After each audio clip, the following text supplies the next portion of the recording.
Mana duciye bugufi uri igitare gikomeye no mu byago, uri igitare tujya tubona, tukweretse umugaragu wawe agiye kuganira n'ubwoko bwawe. Koresha ururimi rwe, koresha amagambo ye kugira ngo iteraniro rifashwe kandi ryunguke. Tugukeneye ijambo rihumuriza imitima ifite ubwoba, imitima ifite intimba. Iyo tuje hano tuba dukeneye igifasha imitima yacu, ibyiringiro byacu bikongera bikaba bizima.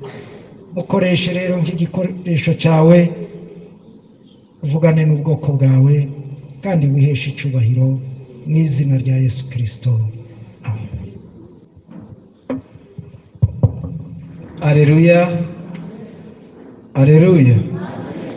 Umurongo wa 35 w'isomo rya kabiri twasomewe 36 haravuga ngo bose babona ihumure nabo bararya. Aleluya. Twaje hano kugira ngo tubone ihumure, hanyuma turye, kandi turye duhage, kubera ko Imana iradupfunyikira buri cyumweru, ndetse no mu mibyizi burya ngo iradupfunyikira ku bazi kumva bagafungura neza iyo mpamba. Nagira ngo rero munyemerere, kubera ko numva mfite akoba, turirimba indirimbo ya 47 zo mu gakiza, igitero cya mbere n'icya kabiri, kugira ngo akoba gashire. Ni igihe giti intambara igashira, ni igihe gitumura bugacyaha, noneho nkara ni ku mutwe wanjye muri rwa rubavu rwa Yesu nkunda. Mw'ijuru ntihazagira ibyaha, nicyo gituma huzuye amahoro. Mw'ijuru ntihazagira ibyaha, nicyo gituma huzuye amahoro. Umubabaro w'igihe gito, ijoro naryo ry'igihe gito, ndirira kenshi muri iyi si ndimo, ariko nuko ntarabona Yesu, hazabaho imitondo yihoraho, nibwo ntazongera kubwira ukuri. Hazabaho imitondo yihoraho, nibwo ntazongera kubwira ukuri. Aleluya. Ndumva ko wakagabanutse, ariko ntabwo kajya gashira.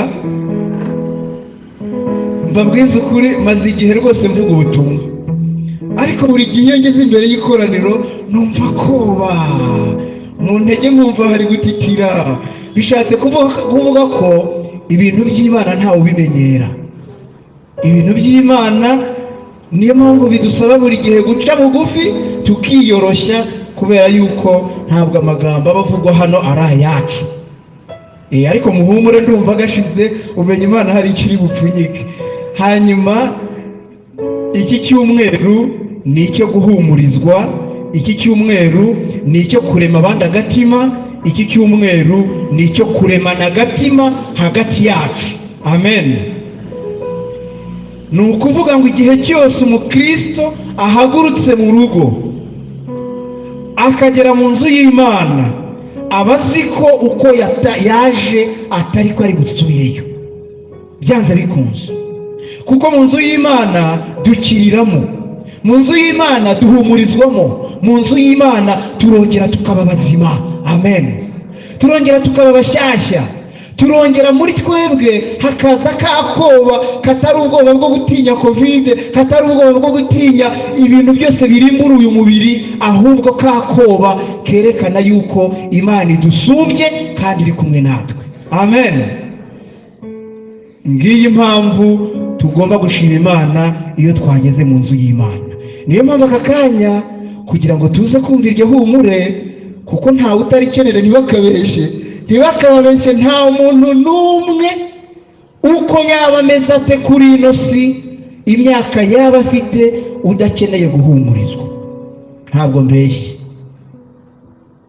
Niba rero uyu munsi mwavuye mu rugo, nagira ngo ibyo mwasize mu rugo mubirekere abasigaye mu rugo. Ibyo mwasize mu rugo niba nta n'abahari, mwafunze muhumure, ntawe ukingura, muri mu mwanya w'Imana, muri imbere yayo. Mureke uyu mwanya tugira akantu dukura muri iri jambo ryayo. Kurema abandi agatima, cyangwa se kuremana agatima, kuko ntawe utabikeneye. Iyi teme maze kuyibona, iyi nsanganyamatsiko, naravuze se Mana yanjye, ubu koko umenya baribeshye gushyira izina ryanjye kuri iyi gahunda. None se ubu ni njyewe uri bujye guhagarara imbere y'Abanyakimironko mbahumurize, ndababwira iki se? Nuko ariko igihe ndi gutegura, nza kubona yuko wa mugani ntabwo ibyo mvuga ari ibyanjye, ni Imana ibibwirira. Ubwo rero ntimubone njyewe, kubera yuko njyewe ubundi sinzi kuvuga, ariko Imana niyo iri bubabwire icyo ikeneye kubabwira. Gusa nateguye imfashanyigisho nshobora kujya hanze yayo, ariko Imana irabwira buri wese, birashoboka icyo ashaka kumva cyangwa se icyo adashaka kumva. Kuko ushobora kuba waje na hano ushaka ihumure, nyamara ukaza kuva hano mu by'ukuri wasenyaguritse, ariko gusenywa byo kugira ngo wiyubake. Kuko muribuka Imana itora Yeremiya, ubu twinjiyemo, Imana itora Yeremiya yamuhamagariye ibintu bigeze kuri 4. Kuri ibyo bigeze kuri 4 harimo no gusenya, harimo kurandura. Ujegeze urandure, hanyuma uhirike, kugira ngo Imana ibone ibyo yubaka naho yubaka. Kuko hari igihe mu mitima yacu tugenda tukiremera ibintu bituma tuba tranquille, tugira umutuzo, tukagira amahoro, ariko ibyo twiyubakira ntabwo ari byo Imana ishaka. Imana ifite uburyo ijegeze ijambo ryayo mu mutima wacu kugira ngo yubake ibyo ishaka. Amen. Ubwo rero uyu munsi insanganyamatsiko iradusaba kurema abandi agatima. Kurema abandi agatima no kurebana agatima hagati yacu, ndetse n'umutima wacu ubwawo ukirema agatima.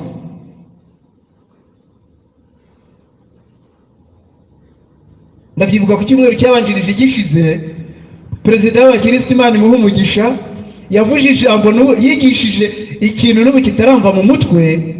Aravuga ngo agaciro k'umuntu ni ikimurimo. Amen. Agaciro k'umuntu ni ikimuri mu mutima. Ako ngako niko katurema agatima, kuko Imana igihe iturema yaturemanye ishusho yayo. Nuko rero kuremana agatima ni ukubwirana amagambo atwubaka. Kuremana agatima, burya n'Umunyarwanda yarabivuze ngo ijambo ryiza ni mugenzi w'Imana. Kuko hari igihe dukizwa n'ibyo tukaba abakristo, ariko ugasanga mu magambo tuvuga ntabwo ari amagambo aturema agatima cyangwa se arema agatima abandi. Ijambo ryiza ni mugenzi w'Imana. Mu by'ukuri rero kurema agatima, guhumuriza, gutega amatwi abandi muri iki gihe, iyi si tuyirimo, ni imigenzo turebye igenda icika buhoro buhoro. Tunarebye nabi byazaducika burundu. Kubera iki? Kuko ibihe turi kwinjiramo umenya byarahozemo cyangwa simbizi, ibi bihe turimo tugeze hahandi bavuga ngo amagara ari guterwa hejuru. Birababaje, biragoye, kandi turabizi n'ubundi ngo iyo amagara aterewe hejuru bigenda gute? Buri wese asamaye. Murakoze, turi Abanyarwanda. Iyo amagara yaterewe hejuru buri wese asamaye akigirayo, buri wese agasamaye akigirayo. Noneho byagera ku Banyakigali rero nibyo twibereyemo, turi gusaba amagara yacu. Bishatse kuvuga iki rero bene data? Bishatse kuvuga ko abakristo tugomba gutandukana n'abandi.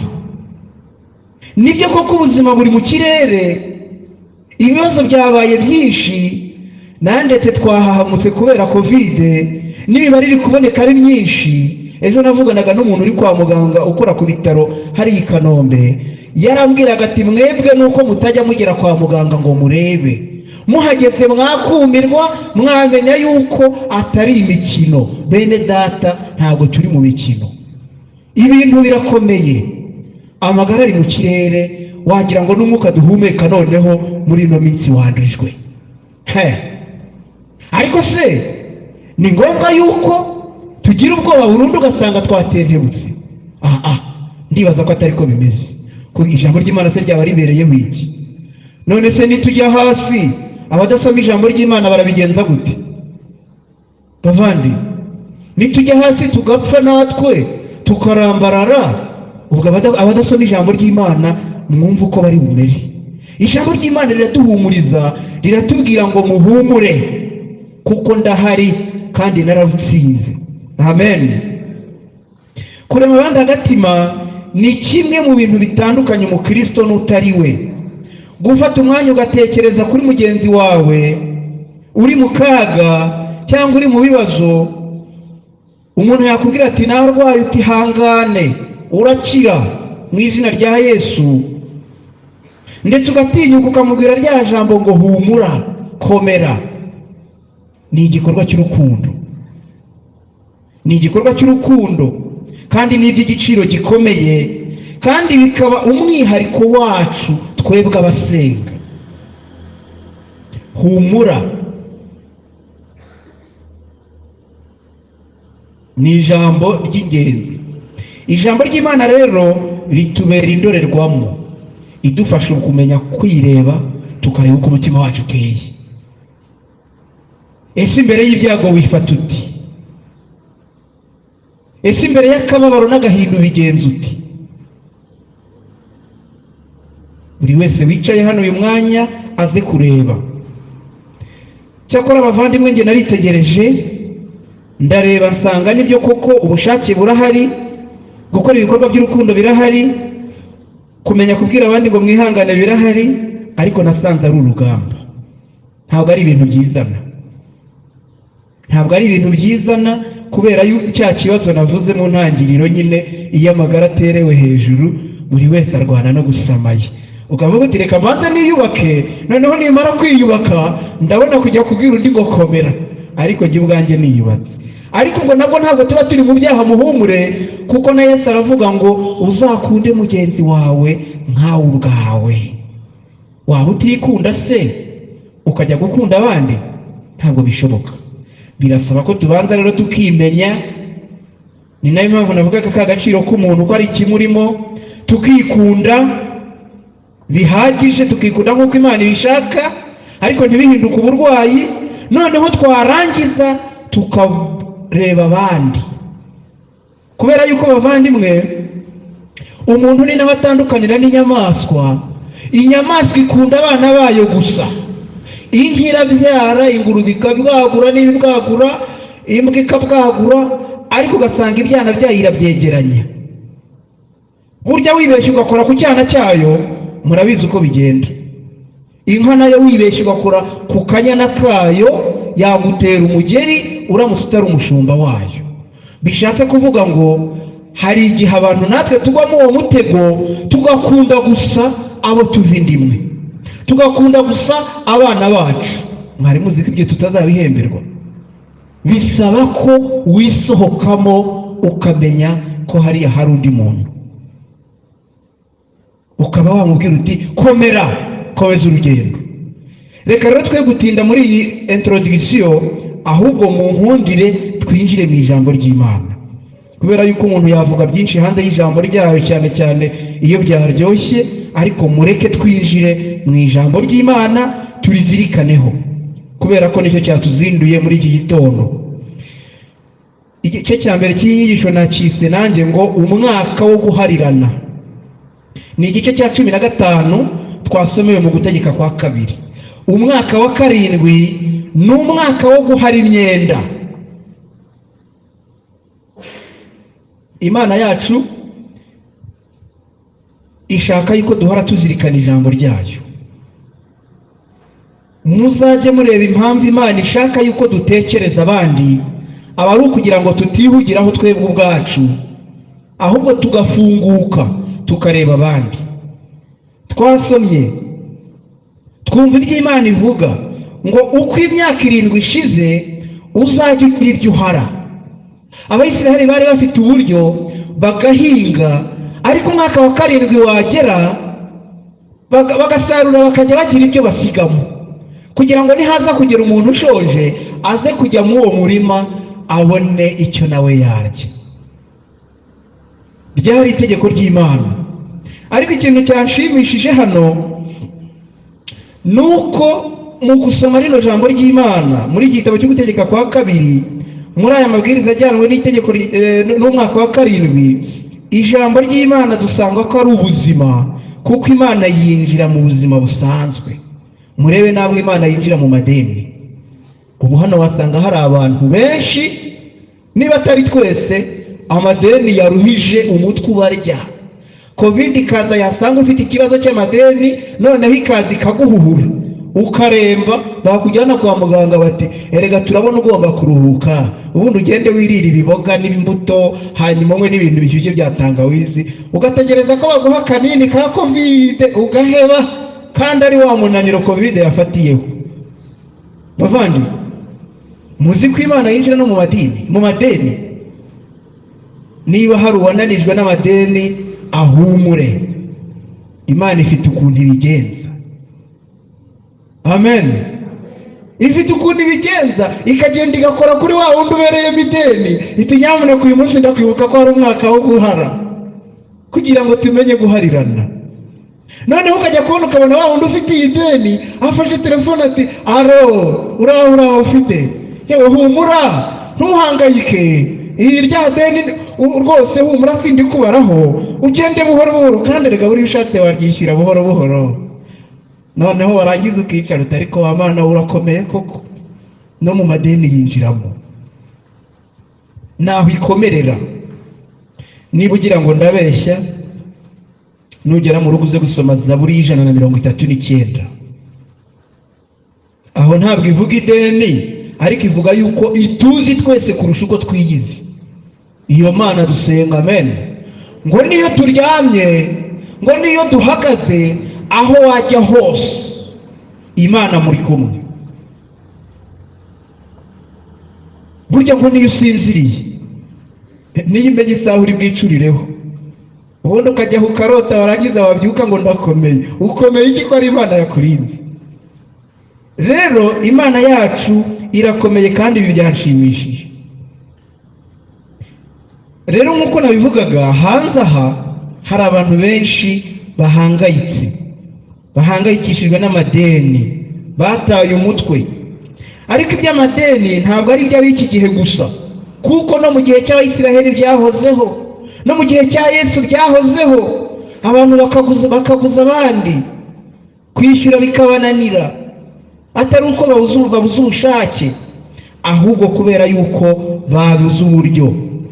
Noneho rero Uwiteka bibonye ati uko imyaka 7 ishize uzajya ugira icyo uhara, uba ari bwo buryo buba buryo, uba ari bwo buba uburyo bw'uko guhara. Umwishyuza wese aharire mugenzi we icyo yamugujije. Amen. Nagira ngo tujye mu buryo bw'umwuka rero, muri lecture spirituelle y'iri jambo. Mwibuke ko Yesu yigisha ba 12 rya sengesho dusubiramo buri cyumweru. Hari aho tugera ngo utubabarire ibyaha byacu nk'uko natwe tugira gute yemwe. Aha, burya rero iyo usomye verisiyo ya Bibiliya yanditswe kera, baravuga ngo imyenda yacu yitubabarire, uyiduharire. Burya guhara imyenda hari n'igihe haba atari aya mafaranga gusa, ahubwo haba harimo no kubabarira, kumenya kubabarira uwakugiriye nabi, kumenya guharira. Hari uwagututse, hari uwakuvuze nabi, hari amateka ukizirikana ugikurura inyuma ya mitwaro. Uyu munsi Uwiteka arakubwira ngo harira, ubabarire. Njya nkunda kugira ntuza inspiration yo kwandika igitabo, maze kubigira byinshi, buriya nzababwira umunsi umwe mu ntera inkunga bisohoke, ariko hari icyo ngezeho cyo kubabarira. Ndi gukora ubushakashatsi ku kintu cy'imbabazi. Hari umuntu nabwiye nti ndi kwandika igitabo ku mbabazi, arambwira ati abantu bazavuga ko wasaze hanze aha mu Rwanda, ngo niwandika igitabo cyo kubabarira abantu bazavuga ko uri umusazi. Ndamubwira nti noneho nzacyandika muri domene y'abakirisitu, kuko abakirisitu bo ntibazanyita umusazi. Muzanyita umusazi nandika igitabo cyo kubabarira? Oya, ukwita umusazi abarwayi. Kubera no kuvuga ngo imitima yacu hari igihe iba ikibundikiye ibintu byinshi bene data. Ya mateka, guharira imyenda ntabwo ari uguharira amafaranga gusa. Guharira imyenda nuko tuzitura ya migozi y'ibyo byatuziritse, kuko umukristo ntabwo agomba kuba umuntu ukurura ibyo bintu. Tugomba kuba libre, tukaba free, tukaririmbira Imana, tukayisenga, ariko twaramenye kubabarira no kurekura ayo madeni. Uwiteka azi neza ko uhariwe umwenda we aruhuka, umutima ugatera bisanzwe, kuko haba hari umubwiye uti wihangayika, ndakurekuye, ndakubabariye. Iri jambo waryumva neza warahuye n'ikintu bita kubabarira, gusaba imbabazi, kugira amadeni, ariko ubuzima n'ubuzima bwacu dusanzwe tubizi. Reka twigire ku gice cya kabiri cy'iri jambo. Kurema abandi agatima ni ikimenyetso cy'urukundo. Ubwo twagiye mu isomo rya kabiri, iri ntabwo naritinzeho. Kurema abandi agatima ni ikimenyetso cy'urukundo. Icyo nkundira isezerano rishyashya usanga ari ubuzima tubamo. Nagira ngo mwinjire muri iyi nguge, muze twese twinjire muri iyi nguge. Aleluya.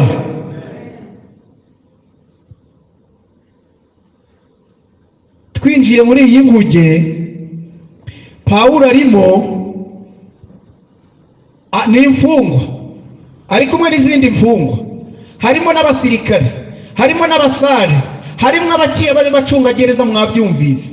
Ariko noneho bagera ahantu ngo ubwato burarohama, burengerwa n'amazi, ngo ariko bose barakira. Amen. Ibi bihe turimo natangiye mbivuga, ariko tumeze nk'abari mu bwato. Tumeze nk'abari mu bwato, amazi yaturengeye. Mwitegereze neza, murebesha amaso yanyu y'ubukirisitu. Hari umuntu nsohoka mu rugo waje mu gitondo aje kwishyuza umutekano, ni umudiva, arambwira ati ugiye gusenga ko ufite Bibiliya? Ati nimusenge cyane, ati kuko twebwe abadive turerekwa, ati twabonye yuko isi igeze ku ndunduro, ati kandi byarahanuwe. Ntese ibiki? Ngo none se ntubona yuko ngo covid yamaze abantu? Ubwo rero nanjye ndavuga nti none se hari igihe ibyorezo bitabayeho? Ngumva kandi icyo mfa namwe abanyamadini banda barokore sinzi uko mwabaye. Ndakubwira yuko ibihe bya nyuma byageze, imperuka yaje, nawe ngo nta gihe ibi bintu bitabayeho, ngo mubure gusenga. Niho ngiye. Nuko mwishyura umutekano arigendera, ariko nanjye nza mbizirikanaho. Ibi bihe abantu bafite ubwoba, abatera abandi ubwoba noneho kurushaho, baravuga bati byarahanuwe. Ese iyo Mana dusenga ni Imana igomba kuturimbuza covid bene da? Iyo Mana ibuza urukundo ku buryo igihe iri kurimbura isi na covid abayisenga itabashyira ku ruhande? Ubwo muravuga ngo ntabwo nemera imperuka. Ibyo tubireke.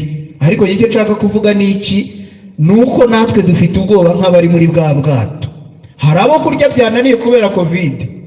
Birumvikana hari abafite ubukene babura ibyo kurya, hano hanze barahari, ariko hari n'ababifite batabirya kubera guhangayika, bavuga ngo iyi si iratuyobeye.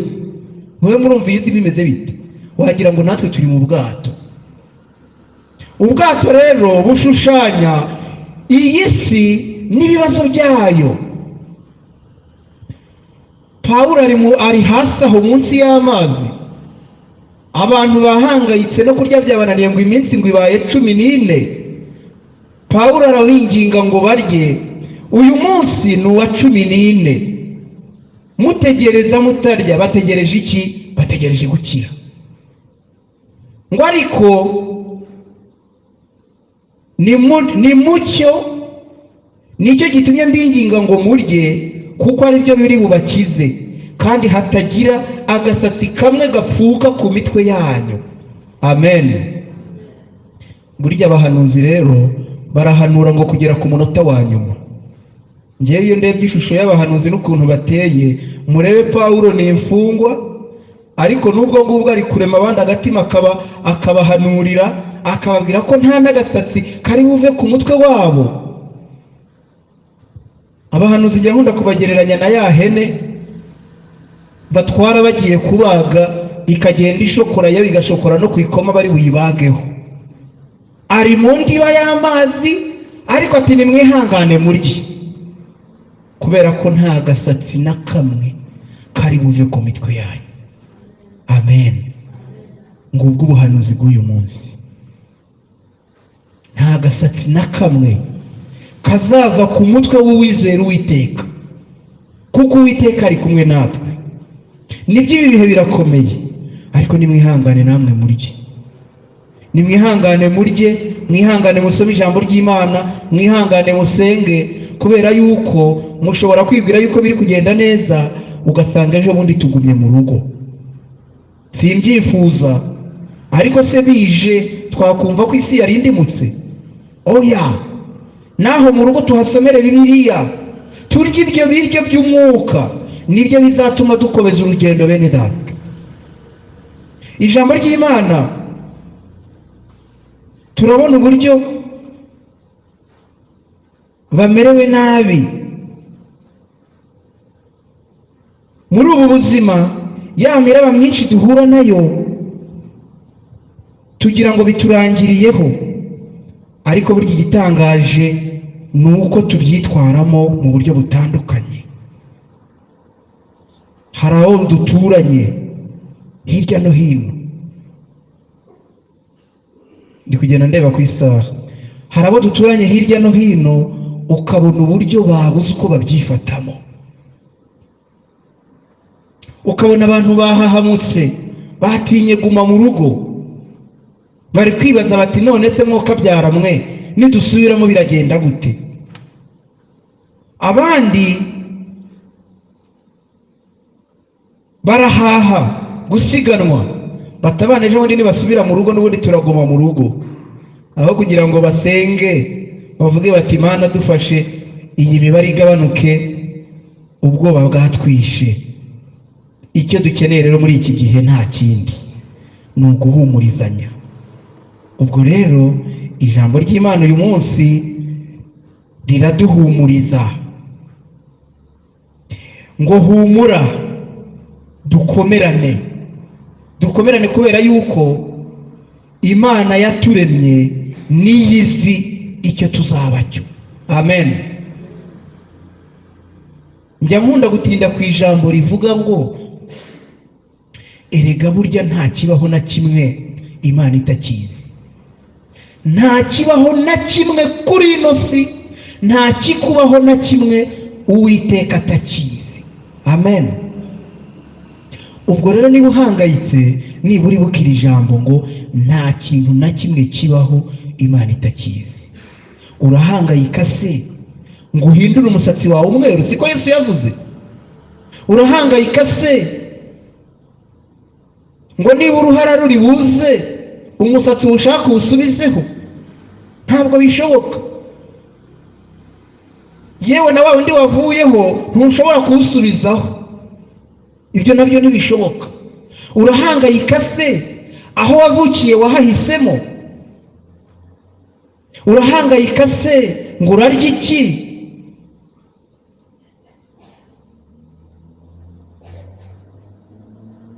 Inyoni ziraburara. Ijambo ry'Imana uyu munsi riratubwira ngo mukomere. Ubu butumwa bureba muri buri muntu wese waje hano. Hari ijambo rero nkunda nanone cyane dusanga mu gitabo cya Yohana, mu butumwa bwiza bwanditswe na Yohana igice cya 14, ngo ntimugahagarike imitima yanyu. Igihe abigishwa bari bahangayitse, Yesu ari kubabwira ko agiye kugenda, arangije arabareba. Igice cya 14 umenya ari naryo ngiye kurangirizaho kubera yuko ndabona mwatangiye kunanirwa. Igice cya 14 mu nkundire tugisome. Yesu ngo abitegereje arangije ati ntimugahagarike imitima yanyu, mwizere Imana nanjye munyizere. Iyo ni kado mbapfunyikiye. Ntimugahagarike imitima yanyu. Ngo kwa data hari amazu menshi, kwa data hari ibyicaro byinshi, ngo iyo bitaba ibyo mba naraje nkabibabwira. Nuko intumwa zitangira kumubaza ibibazo. Ageze kuri Filipo ati twereke so, ibyo biraba bihagije. Yesu nawe ati n'igihe tumaranye Filipo we, na n'ubu nturamenya. Ati uwambonye aba yabonye na data. Ariko icyo akoze cya mbere ni ukubahumuriza no kubarema agatima. Iryo jambo hari igihe turisoma tukarirekera muri ya migani ya kera, ariko nagira ngo mbabwire ko buri munsi mu mutima wacu rijye rigarukamo. Ntimugahagarike imitima yanyu, mwizere Imana na Yesu ni mumwizere, kuko niwe nzira, niwe kuri, niwe bugingo. Icyamuzanye rero ni ukugira ngo aduhe ubuzima, kugira ngo abamwizera bose bakamushyira mu buzima bwabo bemere kandi bakomere, be kugira ubwoba. Uyu munsi rero, uyu mwanya, buri wese yirebeho mu miryango yacu, tumenye guhumurizanya.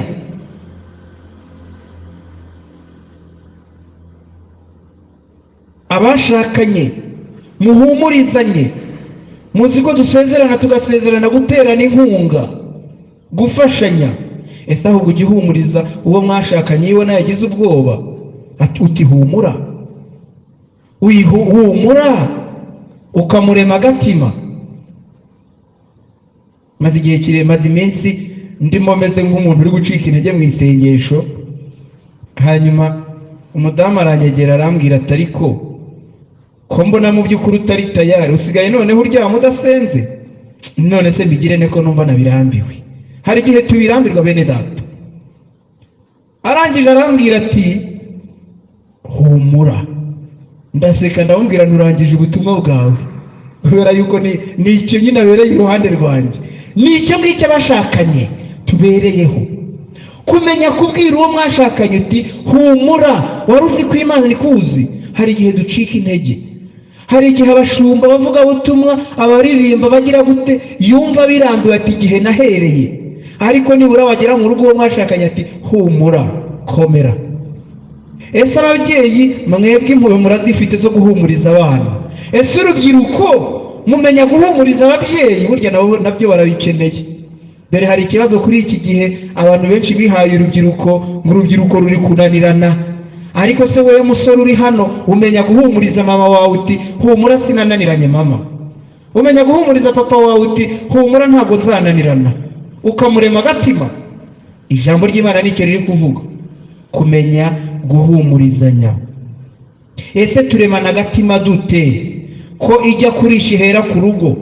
Hari igihe twibwira ngo tuzajya kurema agatima abariyo mu Bushinwa, nyamara abo duturanye udashobora kubarema agatima, abo tubana mu rugo udashobora kubarema agatima. Tureke kuba intare bavandimwe, tureke kuba abantu b'indeba. Tumenye guhumuriza abana bacu, tumenye guhumuriza ababyeyi bacu. Urubyiruko rw'iki gihe muhumurizanya mute? Urubyiruko muremana agatima mute? Muhumurizanya mute? Cyangwa muhera mu gutwika gusa ngo hahiye? Imvugo z'iki gihe ngo reka njye gutwika, ngo uyu munsi ndabicaye, ukambara ukagenda ntawe uzi aho ugiye, aragize ugatoragura bya covid ukazanira abo mu bana, ngo wagiye gutwika ngo hahiye koko. ntacyo ugenda utwike, ariko no muko gutwika umenye guhumuriza abo muri kumwe agatima bene data, kuko nicyo tubereyeho. Ngeze ku mwanzuro, uko guhumurizanya agatima ni ka kajambo bita keya, kumenya kwitanaho. Ndimo ndarangiza muhumure, ngeze ku mwanzuro kubera ko ndabona umuyobozi wa gahunda ari kunyicira ijisho niba ntamubeshyeye, ariko icyo ngira ngo mvuge ni uko tumenye guhumurizanya. Ni ijambo rifite agaciro, niyo twaba tugeze mu bikomeye gute, niba bari kuguhondagura, wahondaguwe ukabona umuntu ukubwira uti ihangane iz'uyu munsi ziravaho, ejo uzaba umeze neza, ibyiza biri imbere. Icyo gihe ubandemye agatima, ntera intambwe nishimye mvuga nti ibyiza biri imbere, reka nkomeze urugendo.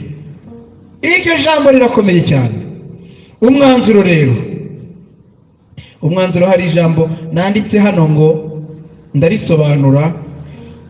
Au soir de notre vie, il nous sera demandé ce que nous aurions fait à nos frères et sœurs en détresse. Ku mugoroba w'ubuzima bwacu tuzabazwa ngo wahumurije bangahe? Ninde wabwiye ngo komera? Ninde wabwiye ngo wihagarike umutima? Ninde wabwiye ngo tera intambwe wisubira inyuma? Turi mu rugendo. Ku mugoroba w'ubuzima bwacu ni iryo jambo tuzabazwa, kuko guhumurizanya ni urukundo bene data.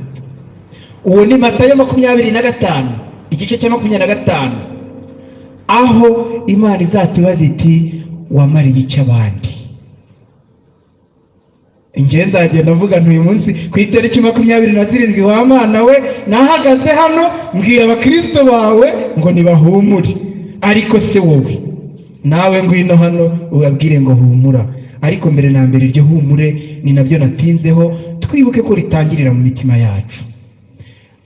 Haleluya. Niba umutima wacu warasenyutse, murumva tuzashyira iki abandi? Niba urugo rwacu rwarasenyutse, murumva tuzashyira iki abandi? Niba iwacu turyana, aho uwo mwiryana si wo tuzashyira abandi? Dusaba Uwiteka uyu munsi atugirire impuhwe, adufashe guhumurizanya aho turi, adufashe guhumurizanya abo dusengana nabo, adufashe naho turi ryahumure turikongeze, kuko ni nka rwa rumuri ducomekaho kugira ngo umuriro ukwire hose kandi tumurikire abandi, kubera yuko abandi nicyo bazareberaho bavuga ngo dore uko bakundana. Mureke dusenge. Uwiteka Mana yacu, turagushimiye kuri Imana ikomeye, turagushimiye kuri Imana iduhumuriza, Imana imenye ko tugeze mu gihe cy'ihumure. Tugushimiye ko uje imbere yawe akaza uko yakabaye, umwakira kandi ukamuhumuriza, ukamurema agatima. Ijambo ryawe ni mutabeshya, kuko tuzi ko turi kumwe nawe.